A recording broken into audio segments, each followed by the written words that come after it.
MCA Jayvinder Singh है, practising company secretary in Delhi and Noida.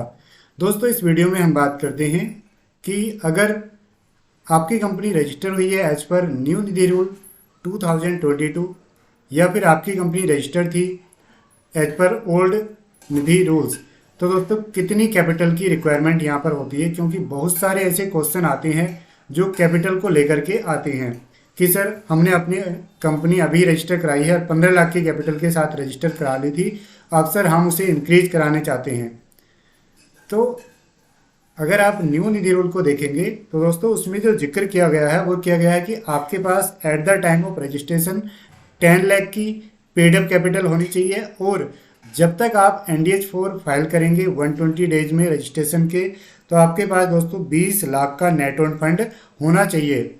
और तो कई लोग ना कंफ्यूज हो जाते हैं, वो पहले वाले पॉइंट को देख लेते हैं लेकिन पूरी बात नहीं समझते हैं।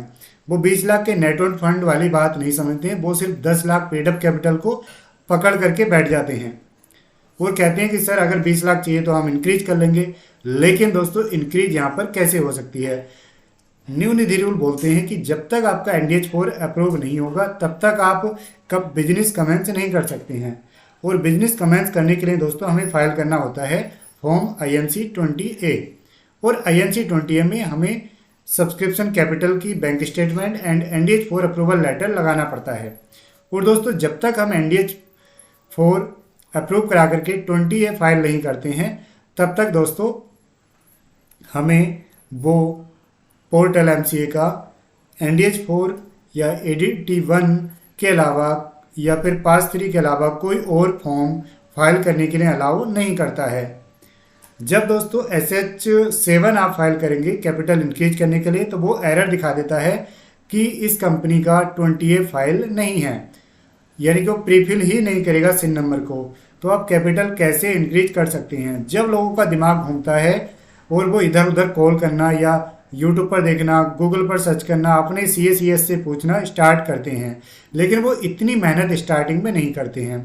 तो दोस्तों ये बात आप क्लियर कर लीजिए कि अगर आप लोग आज की डेट में एक निधि कंपनी रजिस्टर करा रहे हैं, यानी कि 19-20 अप्रैल के बाद में 2022 में आप निधि कंपनी रजिस्टर करा रहे हैं, तो आपके ऊपर दोस्तों न्यू निधि रूल अप्लाई होते हैं। और न्यू निधि रूल में एक बात क्लियर है कि आपकी ऑथराइज कैपिटल जो है या तो 20 लाख हो या फिर 20 लाख से ऊपर हो। जी हाँ दोस्तों, इतनी होनी ज़रूरी है। खर्चा तो इसमें आएगा ही आएगा, लेकिन इतनी कैपिटल होना ज़रूरी है। आप कम के चक्कर में ना पड़े। आप 10 लाख 15 लाख के साथ रजिस्टर करा लेंगे तो आपका दोस्तों ये पैसा भी खराब जाएगा जितना आपका इस रजिस्ट्रेशन में लगा है। तो आप किसी भी प्रोफेशनल के चक्कर में ना पड़े। आप उनसे पूछें कि आप गारंटी ले रहे हो कि इतनी कैपिटल में हमारा काम हो जाएगा, आगे इंक्रीज करने ना पड़ेगा। वो कहेंगे सर इंक्रीज तो करना पड़ेगा, तो आप उनसे बोलें कि क्या आप गारंटी ले रहे हो कि आप इंक्रीज करा दोगे? क्योंकि ज़्यादातर लोग रजिस्टर तो करा देते हैं, प्रॉब्लम आती है इंक्रीज के टाइम पे। वो कहते हैं कि यार अब तो सर इंक्रीज नहीं हो पाएगा। आप एक काम करो, यूट्यूब पर देखो, कई लोग हैं, CS जयविंदर चौहान, दीपांकर जी हैं, मोहित जी हैं, कई लोग हैं जो इंक्रीज करा सकते हैं। तो ऐसे नहीं होता यार। हम लोग भी MCA नहीं है ना, पोर्टल तो हमारे हाथ में भी नहीं है। जो सिस्टम है, जो रूल्स हैं, उसी के अकॉर्डिंग तो हम लोग भी चलते हैं।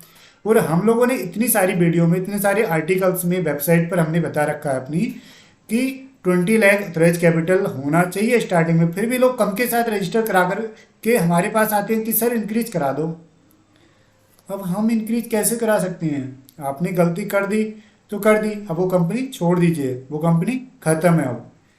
तो दोस्तों अगर आपकी कंपनी रजिस्टर हो रही है अप्रैल 20 से पहले, तो आप पे अप्लाई होते हैं ओल्ड निधि रूल, जिसमें दोस्तों रजिस्ट्रेशन के टाइम पर 5 लाख की पेड अप कैपिटल और NDH4 फाइल करने तक 10 लाख की पेड अप कैपिटल होनी चाहिए।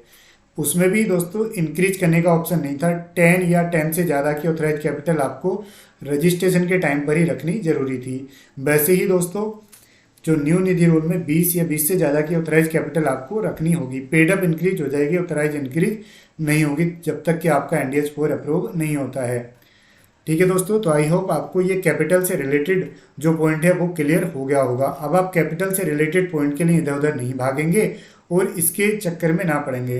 तो आप दोस्तों सस्ते के चक्कर में ना पड़ें, क्योंकि जब आप 20 लाख के साथ अपनी निधि कंपनी रजिस्टर कराने जाते हैं तो गवर्नमेंट फीस आपकी लगभग ऑलमोस्ट सभी स्टेट में 70-72 हज़ार रुपये की पड़ जाती है। और दोस्तों डीएससी और प्रोफेशनल फीस के साथ आपका लगभग 90-92-95 हज़ार रुपये के आसपास तक का खर्चा आ जाता है।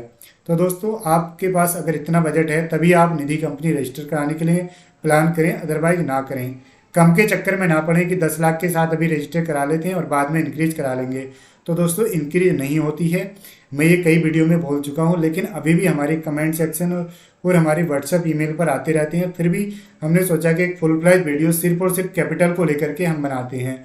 तो दोस्तों ये वीडियो आप ज़रूर देखें और कैपिटल के रिगार्डिंग आप ये बात गांठ बांध लें कि 20 लाख तो हमें ऑथराइज कैपिटल अब कम से कम रखना ही है, तभी हम काम कर सकते हैं, अदरवाइज हम निधि कंपनी के लिए प्लान ही ना करें।